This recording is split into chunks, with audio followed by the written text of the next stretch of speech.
بسم اللہ الرحمن الرحیم۔ ٹیل پوائنٹ کے ناظرین السلام علیکم۔ خوابوں کا مسیحا ایک ایسے انسان کی کہانی ہے جس نے مغربی سائنسدانوں کو انسان کی باطنی صلاحیتوں پر سوچنے پر مجبور کر دیا۔ لوگ اس کے پاس اپنے مسائل لے کر آتے اور وہ خواب میں جا کر ان مسائل کا حل معلوم کر لیتا تھا۔ جس مرض کے علاج میں میڈیکل ڈاکٹر ناکام رہ جاتے، وہ نہ صرف یہ کہ خواب کے ذریعے ان مریضوں کا مرض دریافت کر لیتا، بلکہ اس لا علاج مریض کا علاج بھی کر ڈالتا۔ اس نے روحانی علاج کے ساتھ ساتھ ماضی اور مستقبل کے واقعات کی نشاندہی بھی کی۔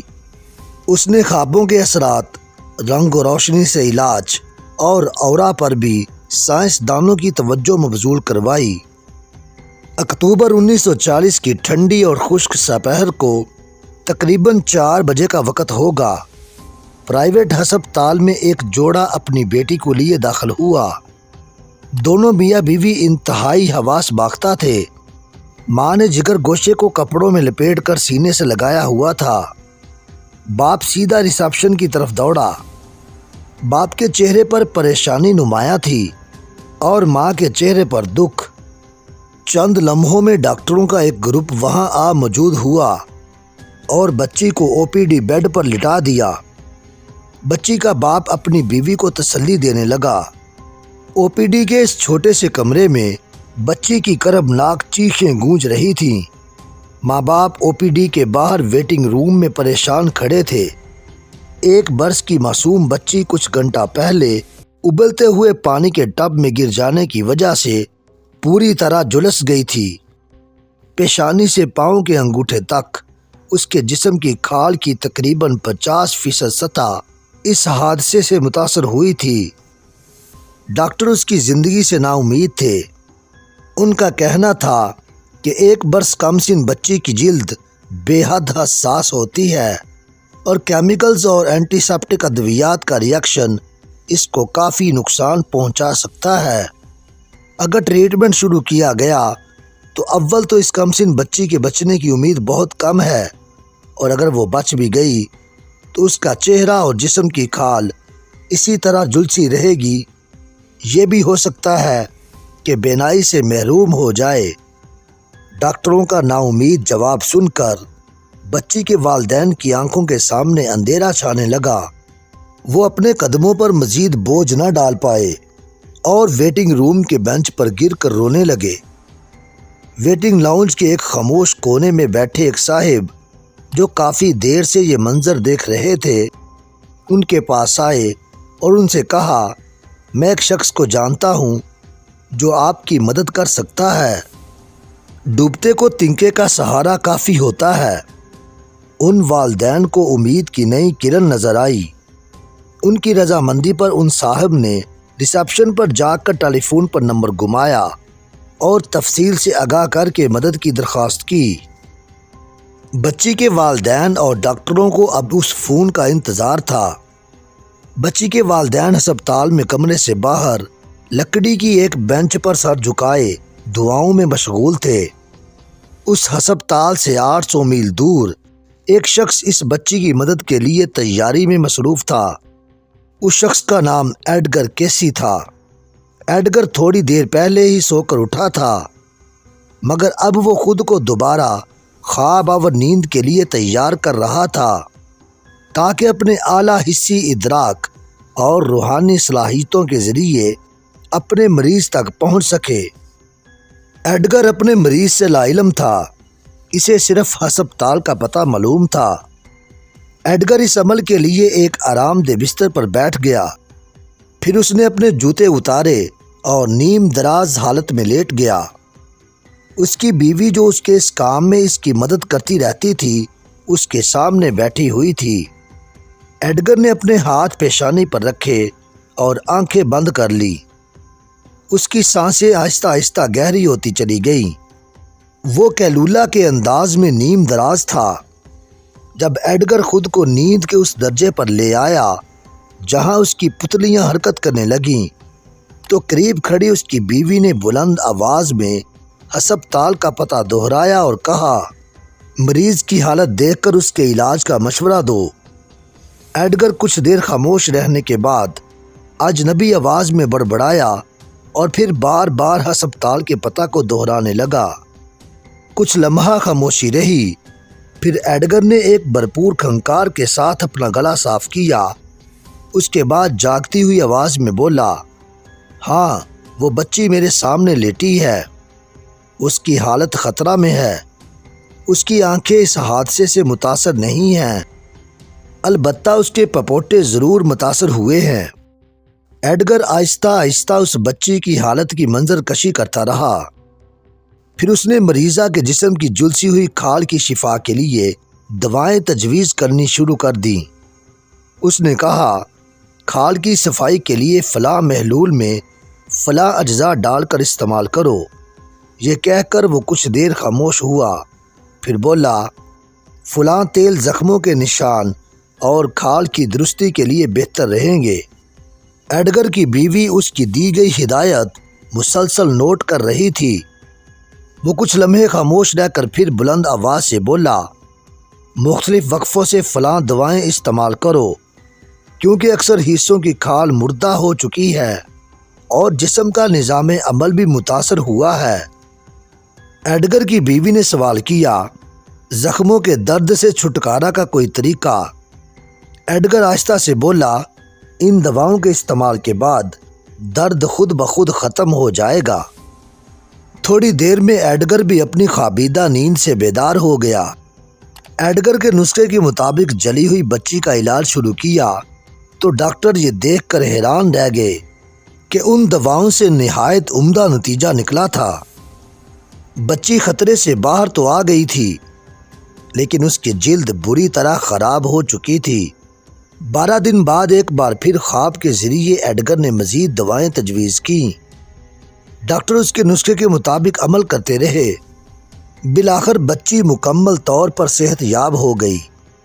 جب یہ لڑکی 3 برس کی ہوئی تو اس کے والدین نے ایک بار پھر ایڈگر سے رابطہ کیا، کیونکہ اس کے بازوؤں پر باقی رہ جانے والے زخموں کے نشان اب بھی واضح تھے۔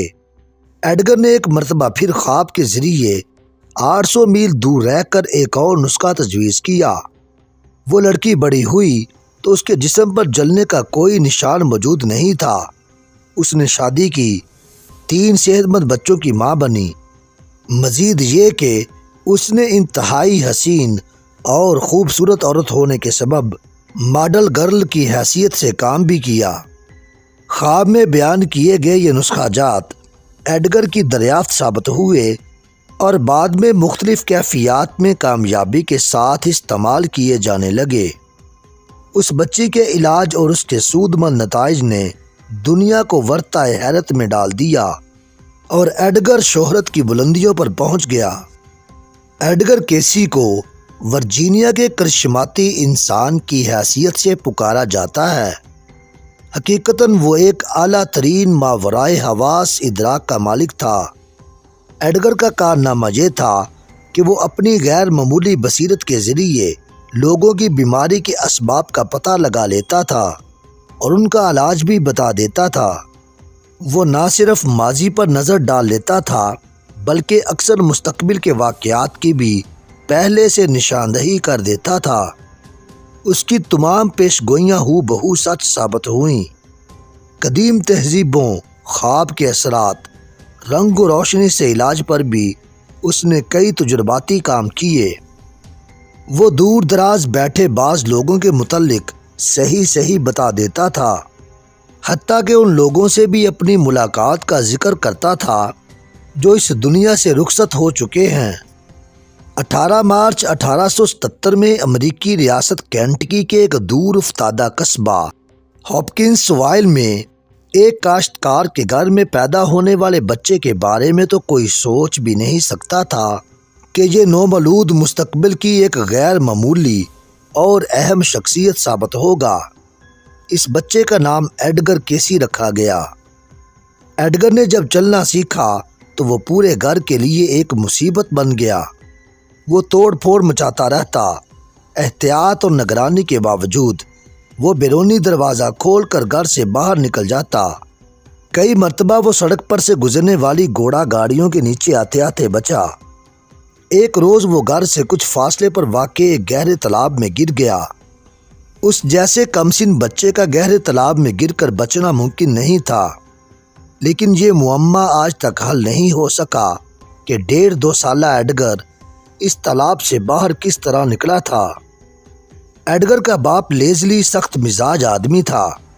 اس کے برعکس اس کی ماں کیری ایک شفیق اور محبت کرنے والی عورت تھی۔ فطری طور پر ایڈگر بچپن ہی سے ماں کی طرف زیادہ مائل رہا۔ ماں کے بعد اسے دادا سے زیادہ انسیت تھی۔ گھر سے باہر اس کا زیادہ وقت دادا ہی کے ساتھ گزرتا تھا۔ اس کے دادا میں ایک عجیب سی روحانی قوت پوشیدہ تھی۔ لوگ میٹھے پانی کی تلاش میں ان سے رجوع کرتے تھے۔ اس کے دادا زمین کا معائنہ کرنے کے بعد جس جگہ اشارہ کرتے کھدائی پر وہاں سے میٹھا پانی نکلتا تھا۔ ایڈگر یہ سب کچھ بڑی محویت سے دیکھتا رہتا۔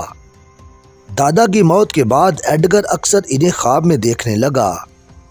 کئی مرتبہ اسے اکیلے میں ایسی حرکات کرتے ہوئے دیکھا گیا جیسے وہ دوسرے بچوں کے ساتھ کھیل رہا ہو۔ اس کی باتوں کی آواز بھی سنائی دیتی۔ جب اس سے پوچھا جاتا کہ وہ کس سے باتیں کر رہا تھا تو وہ ایک طرف اشارہ کرتے ہوئے جواب دیتا کہ اپنے دوستوں کے ساتھ کھیل رہا تھا، لیکن اس کے ان نادیدہ دوستوں کو کبھی نہیں دیکھا گیا۔ ان باتوں کی وجہ سے ایڈگر اپنے قصبے کی محفلوں کا موضوع گفتگو بن گیا۔ لوگ اس کے بارے میں عجیب و غریب باتیں کرنے لگے، جس سے اس کے والدین کی پریشانی میں مزید اضافہ ہوتا گیا۔ 7 سال کی عمر میں ایڈگر کی باقاعدہ تعلیم کا آغاز ہوا۔ اسکول میں تعلیم کے دوران اس کے ذہن میں مزید عجیب و غریب خیالات جنم لینے لگے۔ وہ اپنے آپ کو عام انسانوں سے الگ سمجھنے لگا۔ وہ ہر وقت اپنے آپ میں ایک نئی قوت کی دعائیں مانگنے لگا۔ اسے یقین تھا کہ ایک نہ ایک روز اسے اپنی دعاؤں کا جواب ضرور ملے گا۔ اسکول میں وہ اپنی کلاس میں سب سے زیادہ نااہل لڑکا سمجھا جاتا تھا، لیکن اس کا باپ لیزلی یہ جان کر پریشان ہو گیا کہ وہ جو سبق اسکول میں نہیں پڑھ سکتا تھا گھر میں فر پڑھنے لگتا۔ نہ صرف یہ بلکہ گھر میں ایڈگر کتاب کے وہ اسباق بھی پڑھ لیتا جو ابھی اسکول میں نہیں پڑھائے گئے تھے۔ اس کے بارے میں ایک اور حیرت انگیز انکشاف یہ ہوا کہ جس لفظ کے اسپیلنگ اسے نہ آتے وہ کتاب دیکھنے کی بجائے چند منٹ اونگ لیتا اور بیدار ہونے کے بعد لفظ کے ٹھیک اسپیلنگ بتا دیتا۔ ایک مرتبہ اسکول میں کھیلتے کھیلتے ایڈگر پشت کے بل گرا، جس سے اس کی ریڑھ کی ہڈی پر چوٹ لگ گئی۔ کھیل کے ہنگاموں میں کوئی اس کی طرف توجہ نہ دے سکا۔ ایڈگر جب گھر پہنچا تو تکلیف سے نڈال ہوا جا رہا تھا۔ ماں پریشان تھی کہ کیا کرے۔ اسی اثناء میں ایڈگر پر بے ہوشی طاری ہو گئی۔ بے ہوشی کے دوران اس کے ہونٹوں کو جنبش ہوئی اور واضح طور پر اس کی آواز سنائی دینے لگی۔ وہ کہہ رہا تھا، اسکول میں کھیلتے ہوئے میری ریڑھ کی ہڈی پر چوٹ لگ گئی تھی۔ اگر ایک مخصوص مرہم بنا کر چوٹ کی جگہ پر لگائی جائے تو آرام آ سکتا ہے۔ بصورت دیگر زندگی بھر میرا علاج نہ ہو سکے گا، تاخیر بھی نقصان دہ ثابت ہوگی۔ ایڈگر نے بے ہوشی کے دوران نہ صرف چوٹ کی جگہ کی نشاندہی کی بلکہ ان جڑی بوٹیوں کا نام بھی بتا دیا جن سے وہ مخصوص مرہم تیار کیا جا سکتا تھا۔ ایڈگر کا باپ لیزلی پڑھائی کے معاملے میں ایڈگر کی صلاحیت سے آگاہ تھا، چنانچہ اس نے فوراً ہی جڑی بوٹیوں سے مرہم تیار کر کے چوٹ کی جگہ پر لگا دیا۔ اس کے کچھ ہی دیر بعد ایڈگر ہوش میں آ گیا۔ اس کا درد رفع ہو چکا تھا اور اب اسے کوئی تکلیف نہیں تھی۔ چند منٹ ماں باپ سے باتیں کرنے کے بعد وہ پرسکون نیند سو گیا۔ 1893 میں 16 سال کی عمر میں ایڈگر جب اسکول کی تعلیم سے فارغ ہوا تو اسے کام کے لیے اپنے چچا کے فارم پر بھیج دیا گیا۔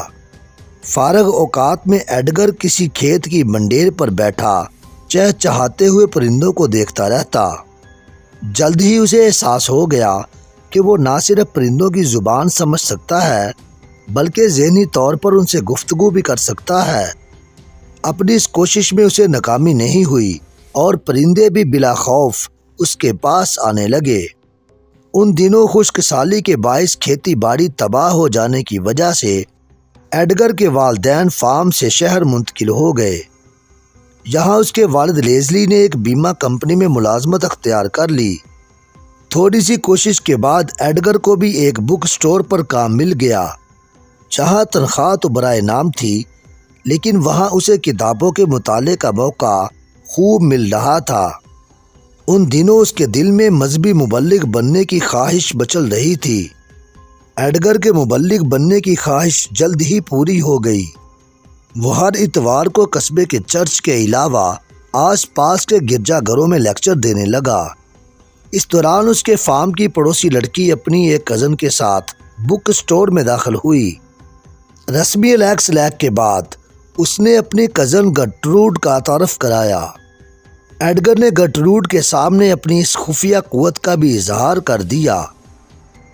زندگی کے حقیقی مقصد کی تلاش میں گرٹروڈ نے بھی اس کا ساتھ دینے کے عزم کا اظہار کیا تو ایڈگر مسکرا دیا، اور چند روز بعد جب ایڈگر نے گرٹروڈ کے والدین کے سامنے اس سے شادی کی درخواست کی تو انہوں نے کسی حیل و حجت کے بغیر اسے قبول کر لیا۔ وہ گرٹروڈ سے شادی کے لیے سخت محنت کر کے روپیہ جمع کرنا چاہتا تھا، لیکن کوئی تدبیر نظر نہیں آ رہی تھی۔ اس دوران ایک مرتبہ گرٹروڈ نے دوران گفتگو سے یاد دلایا کہ وہ اپنی صلاحیتوں کا مقصد تلاش کرنے میں بہت غفلت برت رہا ہے۔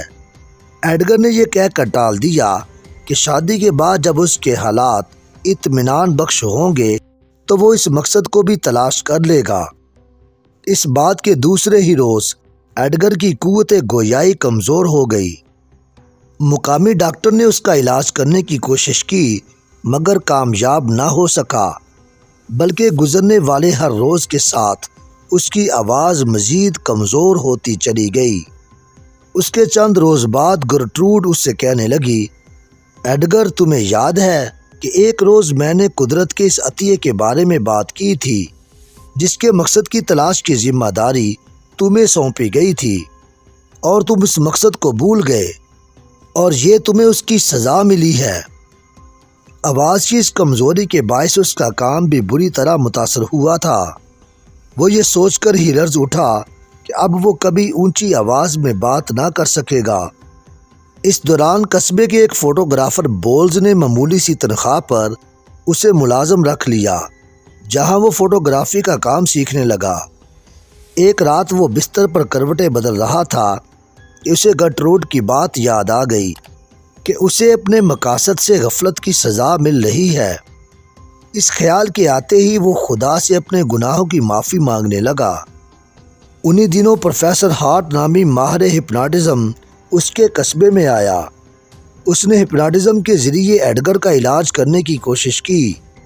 اس نے دیکھا کہ ایڈگر جب تک ٹرانس میں رہتا ٹھیک آواز میں باتیں کرتا، مگر بیدار ہوتے ہی اس کی آواز پھر مدھم سرگوشیوں میں تبدیل ہو جاتی تھی۔ بالآخر قصبے کے ڈاکٹر لیون نے یہ کیس اپنے ہاتھ میں لے لیا۔ وہ جانتا تھا کہ خوابیدہ کیفیت میں مریض خود بھی اپنا علاج تجویز کر سکتے ہیں۔ اس کا یہ طریقہ کامیاب رہا اور خوابیدہ کیفیت میں ایڈگر نے خود اپنا علاج تجویز کیا۔ دوسرے ہی روز اسے پوری قوت گویائی مل گئی۔ لیون در حقیقت کوئی باقاعدہ ڈاکٹر نہیں تھا۔ اسے ہپناٹزم کا شوق بھی تھا اور خط و کتابت سے ڈاکٹری سکھانے والے ایک ادارے میں داخلہ بھی لے رکھا تھا۔ اس نے ایڈگر کو مشورہ دیا کہ اگر وہ پسند کرے تو اس طریقے سے ایسے مریضوں کا علاج کیا جا سکتا ہے جنہیں ڈاکٹر جواب دے چکے ہوں۔ گرٹروڈ کو جب پتہ چلا تو اس نے بھی ایڈگر کو یہی مشورہ دیا۔ اس کا تجربہ دوسرے روز خود لیون کے علاج سے کیا گیا۔ وہ خود طویل عرصے سے بیمار تھا اور ڈاکٹر اس کے مرض کی تشخیص ہی نہیں کر سکے تھے۔ ایڈگر نے خوابیدہ کیفیت کے دوران نہ صرف اس کے مرض کی تشخیص کر دی بلکہ علاج کے لیے نسخہ بھی تجویز کر دیا۔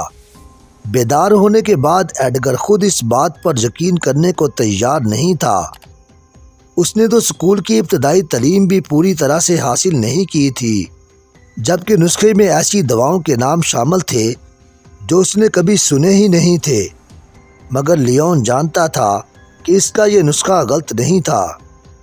پورے قصبے میں اب اس کی اس پراسرار قوت کا تذکرہ ہو رہا تھا۔ لیون نے اسے مشورہ دیا کہ وہ دونوں مل کر ایک منافع بخش کاروبار کر سکتے ہیں۔ لیون کے ساتھ مل کر کام کرنے سے پہلے ایڈگر نے یہ واضح کر دیا کہ وہ اس کام کے لیے کسی سے پیسے نہیں لے گا، اس کی خدمات بلا معاوضہ ہوں گی۔ البتہ لیون اپنے لیے بہت معمولی معاوضہ وصول کر سکتا ہے۔ لیون نے اس عمل کو ریڈنگ کا نام دیا تھا اور اس کے لیے ایک دفتر بھی قائم کر لیا۔ ایڈگر اپنے فوٹو اسٹوڈیو سے دن میں 2 مرتبہ یعنی صبح 10 بجے اور دوپہر 2 بجے اس دفتر میں پہنچ جاتا اور لیون اسے ٹرانس میں لے کر مختلف مریضوں کے بارے میں ریڈنگ کر لیتا۔ ڈاکٹر اسے فراڈ سمجھ رہے تھے۔ انہوں نے آزمانے کی خاطر اپنے مریضوں کے لیے ریڈنگ حاصل کی، مگر اسے غلط ثابت نہ کر سکے۔ ایک روز ایک مرد اور ایک عورت اپنی کم سن بچی کو لے کر آئے۔ بچے کی حالت بہت ابتر تھی۔ متعدد ایکس رے لینے کے بعد بھی ڈاکٹر یہ معلوم نہیں کر سکے تھے کہ اس بچی کو کیا تکلیف تھی۔ ایڈگر کی ریڈنگ سے یہ انکشاف ہوا کہ بچی نے نائلون کا ایک بٹن نگل لیا تھا جو اس کی آنت میں پھنس گیا۔ نائلون کا یہ بٹن ایکس رے میں کسی وجہ سے نہیں آ سکا۔ ایڈگر کے انکشاف کے بعد آپریشن کے ذریعے بٹن نکال کر بچی کی جان بچا لی گئی۔ ان تجربات کے دوران لیون نے یہ انکشاف بھی کیا کہ ایڈگر ان لوگوں کے بارے میں بھی بتا سکتا ہے جو وہاں سے 20 میل دور تھے۔ گزشتہ ریڈنگ کے دوران لیون ایسی بہت سی باتیں معلوم کر چکا تھا، لیکن اس نے کبھی ایڈگر سے اس کا تذکرہ نہیں کیا۔ اس انکشاف نے تو خود ایڈگر کو بھی چونکا دیا۔ اب ایڈگر کا زیادہ وقت قصبے سے باہر فوٹوگرافی میں گزرنے لگا۔ ایک روز وہ جنگل میں قدرتی مناظر کی تصاویر کھینچ رہا تھا کہ لیون دوڑتا ہوا وہاں پہنچ گیا۔ اس نے بتایا کہ واشنگٹن کے ایک آدمی کی بیوی جو ہسپتال میں داخل ہے بہت ابتر حالت میں ہے۔ ڈاکٹروں نے معذوری کا اظہار کر دیا ہے۔ اس آدمی نے ٹیلی گرام کے ذریعے اپنی بیوی کا علاج دریافت کیا ہے۔ ایڈگر اس جگہ زمین پر لیٹ گیا اور خوابیدہ کیفیت میں بتانے لگا کہ چند روز پہلے اس عورت کا آپریشن ہوا تھا اور اب اندرونی ٹانکے کھل جانے کی وجہ سے خون جاری ہو گیا۔